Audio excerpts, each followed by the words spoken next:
Y en esta noche yo lo que quería compartir, yo le puse como título, una visión relevante, una visión relevante. Y cuando hablamos de visión, ¿qué entendemos por visión? ¿Qué entendemos por visión? Visión es aquello que nosotros, es la capacidad de ver, ¿sí? O más allá del tiempo, del espacio, imaginarnos en dónde nosotros queremos llegar o qué queremos alcanzar. Eso sería una visión, eso sería el tener una visión, ¿sí? Visión. ¿Y relevante? ¿Qué significa? Es una palabra que significa importante, significativo, algo que está sobre o encima de algo, ¿sí? Entonces, si hablamos de una visión relevante, hablamos de una visión que está sobre una visión humana, sobre una visión natural, la visión a que nosotros acostumbramos a tener o estamos acostumbrados a escuchar en el mundo, nosotros como hombre, como persona, porque tenemos, ¿sí? Nuestra visión es natural, nuestra visión de hombre, nuestra visión de humano, ¿sí? Pero acá el Señor nos quiere invitar a tener una visión relevante, una visión que está sobre o encima de esa visión que tenemos naturalmente nosotros como hombre o como persona. Y yo quería compartir con ustedes esta palabra. Es la historia de Nehemías y habla acerca de una persona que tuvo una visión. La palabra dice así, Nehemías 1,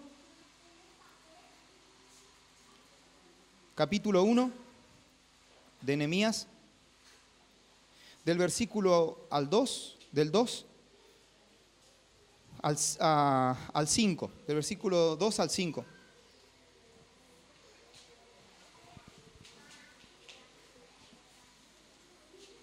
¿Lo encontraron? Amén. Bueno, la palabra de Dios dice así. Dice que vino Anananí, uno de mis hermanos, con algunos varones de Judá, y le pregunté por los judíos que habían escapado, que habían quedado de la cautividad, y por Jerusalén. Y me dijeron, el remanente, los que quedaron en cautividad, allí en la provincia, están en gran mal y afrenta, y el muro de Jerusalén derribado, y sus puertas quemadas a fuego. Cuando oí estas palabras, me senté y lloré, e hice duelo por algunos días, y ayuné y oré delante de Dios de los cielos. Y dije, te ruego Jehová, Dios de los cielos, fuerte, grande, temible, guarda el pacto y la misericordia a los que le aman y guarda sus mandamientos. Yo me ponía a pensar, porque a veces por ahí decimos, sí, una visión. ¿Qué es una visión? Una visión tiene que bajar un ángel y me tiene que dar una visión, o a veces tengo que tener un sueño y esa es la visión que Dios me da. Muchas veces pensamos de esa forma, pero acá dice que Nehemías tuvo una visión después de esto, que dice, Nehemías agarra y le pregunta, ¿dónde está el pueblo? ¿Sí? Los que habían quedado presos, los que habían quedado cautivos ahí, y ¿cómo está Jerusalén? Le dice. Y dice que los amigos de él le dijeron, el pueblo está mal, y los muros están derribados, las torres también, todo está destruido. Y ahí le agarró el llanto, sufrió, ¿sí? Sintió esa necesidad que había en el pueblo, en Jerusalén. Entonces ahí partió su visión. No necesitó que venga un ángel, no necesitó un sueño, no necesitó nada diferente. Lo que escuchó, había una necesidad y dijo, mi visión ¿cuál es? Es ayudar a levantar esos muros, ayudar a levantar ese pueblo, que ese pueblo cambie, que así como era Jerusalén antes, pueda ser restituido, pueda ser construido. Esa es mi visión, esa es la visión que tenía Nehemías. En ese momento creció y oró al Señor y le pidió a Dios que Dios le dé gracia y que Dios le ayude en ese tiempo. De ahí a hacer esa visión. Después se ve que él tiene esa visión, ve cuando él empieza a construir y termina esa construcción en poco tiempo. Prácticamente es imposible, dicen los historiadores, que es imposible lo que hizo Nehemías, con el poco tiempo que hizo levantar todo lo que levantó.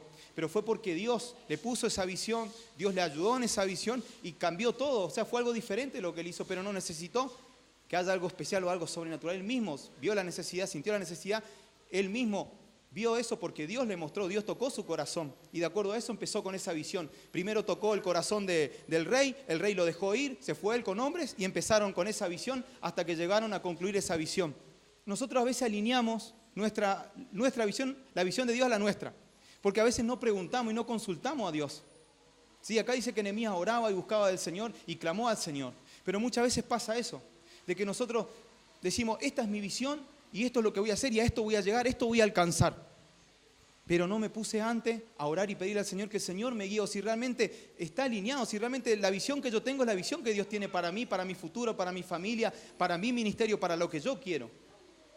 La Biblia en Primera de Crónica 22, 19 habla una historia y dice así la palabra, dice, poned vuestro corazón y vuestro ánimo en buscar al Señor. Dice la Biblia de que el pueblo tenía que construir el templo en ese momento, pero antes de todo eso, antes de salir a construir el templo, ellos tenían que hacer esto mismo que le decía el Señor, poned vuestro corazón y vuestro ánimo en buscar al Señor. Dice que ellos todos los días hacían esto, buscaban y ponían todo su ánimo, todo su esfuerzo en buscar del Señor, hablar con el Señor, y después de eso salían y empezaban a poner mano en acción.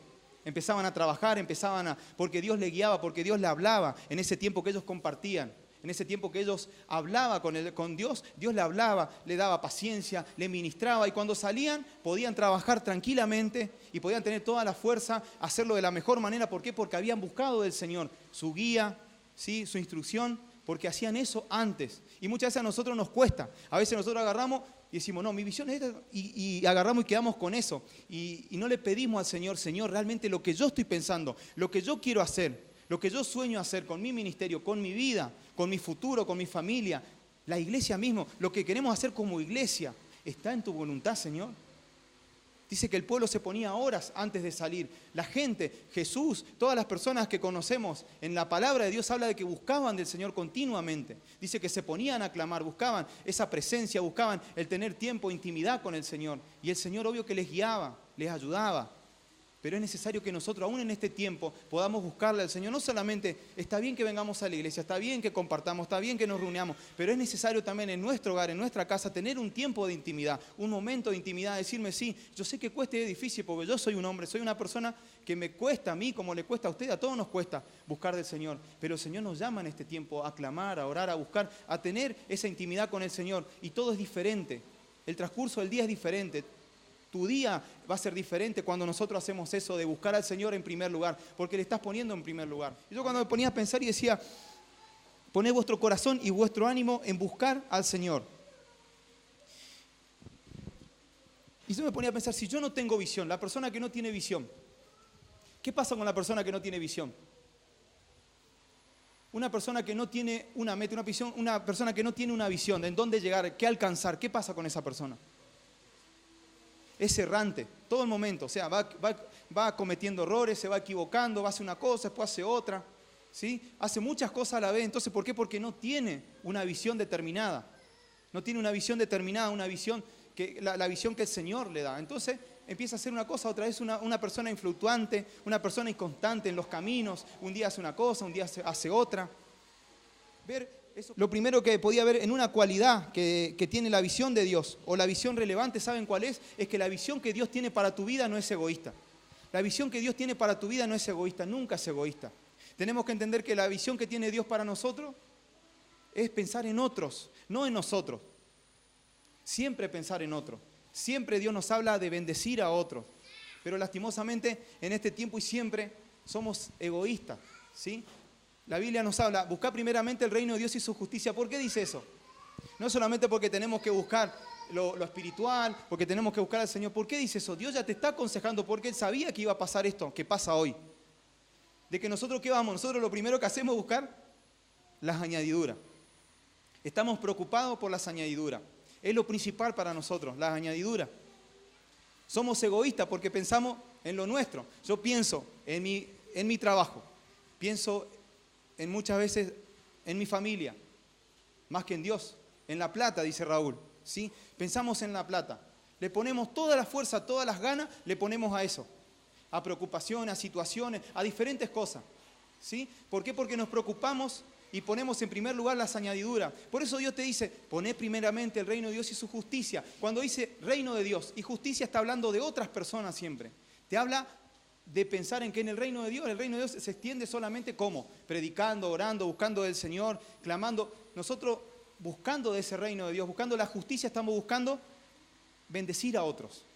Pero nosotros nos preocupamos siempre por la añadidura, siendo egoísta. Entonces, pero acá la visión que Dios tiene para tu vida no es egoísta, es todo lo contrario, es que vos des. Él te da, pero para que vos des. Él te da palabra, Él te da amor, Él te da presencia, pero para que nosotros demos. No para que nosotros nos quedemos y agarramos y pensamos. Yo me ponía a pensar y calculé cuántas horas tenemos a la semana. ¿Alguna vez se calcularon cuántas horas tenemos a la semana? 168 horas tenemos en toda la semana. Y me ponía a pensar, ¿y cuánto yo te doy, Señor? ¿Cuántas horas te doy, Señor, a vos? Si vos hablas de darte el diezmo, sí, en la palabra, el diezmo en la palabra, perdón, en el dinero, mi diezmo de lo que yo gano, o mi diezmo en el tiempo, ¿cuánto yo te doy, Señor? Yo me ponía a pensar y a veces no le damos, ni el 1% le damos al Señor, ni siquiera el 10 ni llegamos, porque el 10% sería si nosotros le damos 16 horas al Señor. Viniendo a la iglesia, buscando del Señor, viniendo a este lugar, orando, clamando, ¿sí? Trabajando, sirviendo a su obra para que el reino de Dios se extienda. Si nosotros venimos 1 hora o 2 horas, ponele que venimos a un culto, solamente venimos a la reunión de los domingos. Solo a la reunión de los domingos le estamos dando el 1,1% de todo el tiempo, de todas las horas que el Señor nos da, las 168 horas. Yo le tengo que dar 16 horas por ahí para darle el diezmo al Señor del tiempo, ¿sí? Mi tiempo.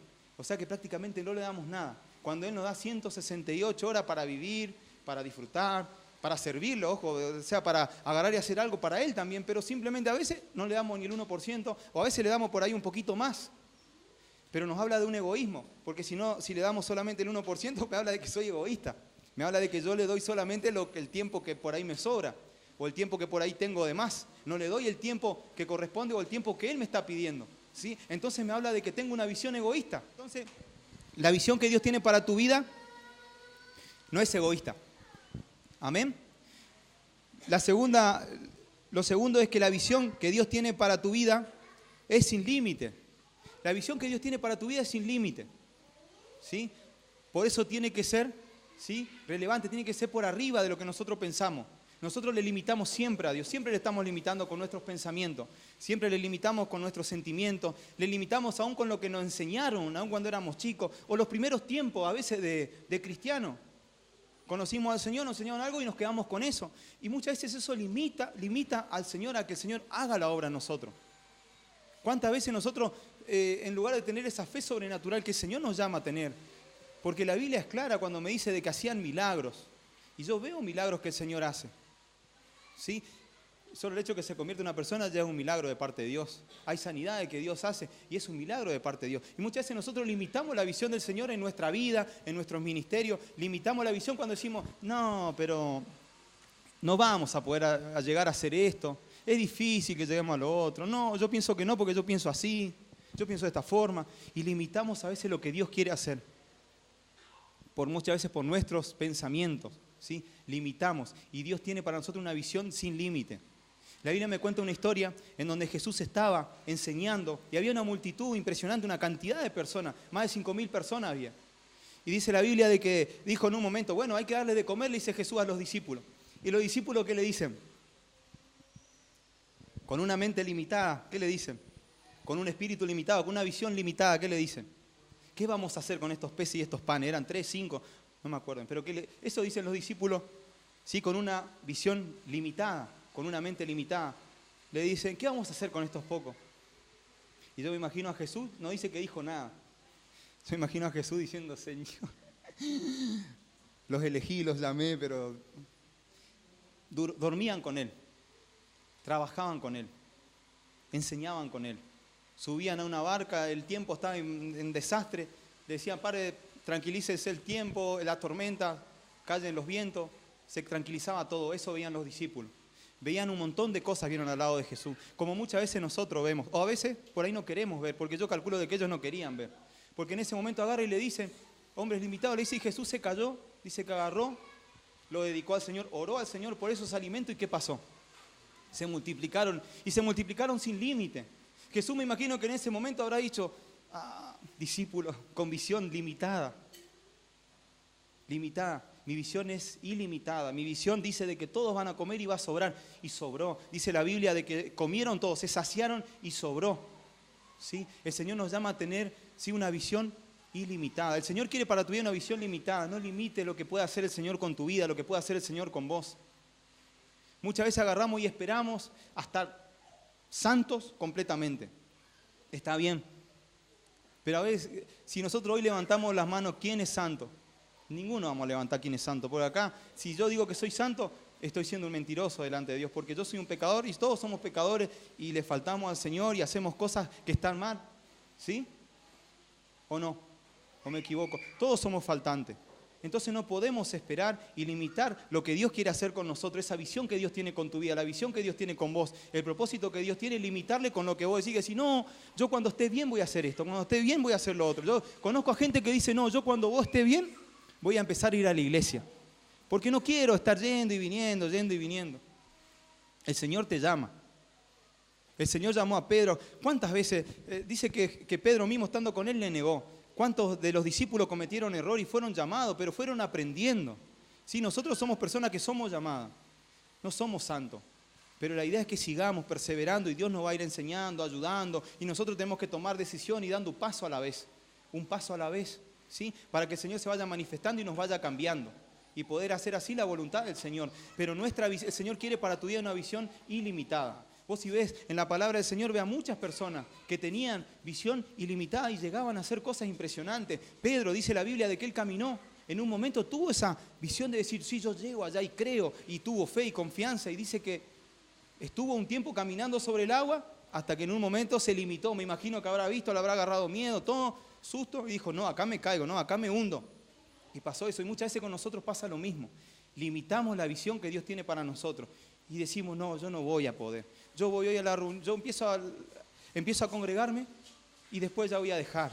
No creas eso. Dios tiene algo superior para vos, algo sobrenatural. O sea, no es el hecho de servirle solamente cuando estoy bien, siempre tenemos que servirle, siempre tenemos que tratar de hacer la voluntad del Señor y Dios siempre nos va capacitando. Amén. Y lo tercero y último es que la visión de Dios, la visión de Dios tiene para tu vida solo va a ser tuya cuando acciones. Es la única manera, cuando accionamos, ¿sí? La visión que Dios tiene para tu vida es una visión sin límite. La visión que Dios tiene para tu vida, ¿cuál era? ¿Qué más? No es egoísta, perdón, era así, está bien, me corrigen, era primero sin egoísmo, no egoísta, y después era sin límite. Y ahora, que para que esa visión esté en nosotros, tenemos que accionar. Para que esa visión relevante, para que esa visión, ¿sí?, del Señor esté en nuestra vida, tenemos que accionar. Y yo me ponía a pensar en una historia que cuenta en el Antiguo Testamento y habla de, no sé si se acuerdan que el pueblo de Israel tenía que cruzar un río. ¿Se acuerdan? Había un río en el frente, era un impedimento para ellos cruzar. Y la Biblia dice de que el Señor le habla y le dice a Josué, tomen el arca, que los sacerdotes tomen el arca, lo pongan en sus hombros y empiecen a caminar rumbo al río y empiecen a pisar el río. Y dice que los sacerdotes se subieron el arca y empezaron a caminar, dar un paso a la vez. Yo me imagino al pueblo ahí afuera, o sea, mirando, ¿no?, esa escena. Me imagino hoy mirando la escena esa de los sacerdotes pisando, dando un paso a la vez, y el mar y el río abriéndose. Ese río abriéndose cuando ellos empezaron a accionar. Porque ellos podían ver, agarrar y quedar, porque te podés quedar en el momento y decir, no me animo, no nos animamos, no va a pasar. Pero no, dice que ellos caminaron, empezaron a dar un paso a la vez y el río se fue abriendo. Y ese impedimento que estaba ya no existía y se iba disipando el impedimento que había, ese río, ese lugar, eso que impedía de que ellos crucen al otro lugar, iba desapareciendo, se iba desvaneciendo, se iba abriendo para que ellos puedan llegar ¿a dónde? A ese lugar prometido, al lugar que Dios le había dado. Pero había ese impedimento y ellos tenían que accionar. ¿Y cómo lo hacían? Dando un paso a la vez. Y cuando daban esos pasos se abría ese río. Y nos habla de mucho a nosotros. Nos habla de accionar, de dar un paso a la vez, de empezar a entender de que nosotros tenemos que accionar. No es solamente de entender, conocer, y como decía hace un rato cuando empecé, que decía conocer la palabra y no hacerla, sino que tenemos que hacerla o tenemos que tratar de hacerla. No ser hacedores, no ser oidores solamente, sino que tenemos que poner acción. ¿Sí? Muchas veces por ahí charlo y hablo con personas y me preguntan, ¿y cómo hago esto? ¿Y cómo hago lo otro? Y no, y es decisión nuestra. Es decisión nuestra y es accionar a esa decisión, es accionar a esa visión. Si vos tenés una visión, tenés que accionar rumbo a esa visión. Vos querés, en algún momento querés servir al Señor, querés predicar, o querés agarrar y tener algo especial en tu familia, que tu hogar sea diferente, tenés que accionar y hoy tenés que empezar. ¿Y cómo tenés que empezar? Desde que empezamos la reunión hasta ahora, la Biblia me habla de que para que todo sea diferente tengo que buscar del Señor. Buscar del Señor, clamar al Señor, tener intimidad con el Señor. Y Él mismo me va a guiar, Él mismo me va a hablar, Él mismo me va a ayudar, pero tiene que haber una búsqueda, tiene que haber un paso nuestro, ¿sí? El hecho de venir a una reunión como hoy ya es un paso que diste. El hecho de la semana de venir a una oración es otro paso. De orar en tu casa, en intimidad, es otro paso. de venir un fin de semana a ayudarnos a servir es otro paso. Son pasos que uno va dando, ¿sí? De esa visión. ¿Por qué? Porque te habla de una visión relevante, una visión que es pensar en otras personas, es pensar en más allá de lo que pensamos nosotros naturalmente. Porque nosotros, si pensamos naturalmente, pensamos como cualquiera. Pensamos a veces, no, yo no voy, el que vaya otro, yo no voy a ir porque me canso, mi trabajo, mi esfuerzo, mañana me tengo que levantar temprano y así. Pero limitamos la fuerza del Señor. Si ¿quién nos da la fuerza? El Señor te da la fuerza, ¿o no? A mí el Señor me da la fuerza. Yo sé que me levanto y el otro día me tengo que levantar y no importa, me levanto, sea como sea, pero me levanto porque Dios me da la fuerza, Dios me da la vida para... Cuando no me la va a dar, decida no dármela, yo sé que no me la va a dar y no me voy a levantar. Pero Dios es el que me da la fortaleza, Dios me da la gracia, la sabiduría, Dios me da todo para que yo le pueda servir y hacer, y dar ese paso, accionar, hacer eso.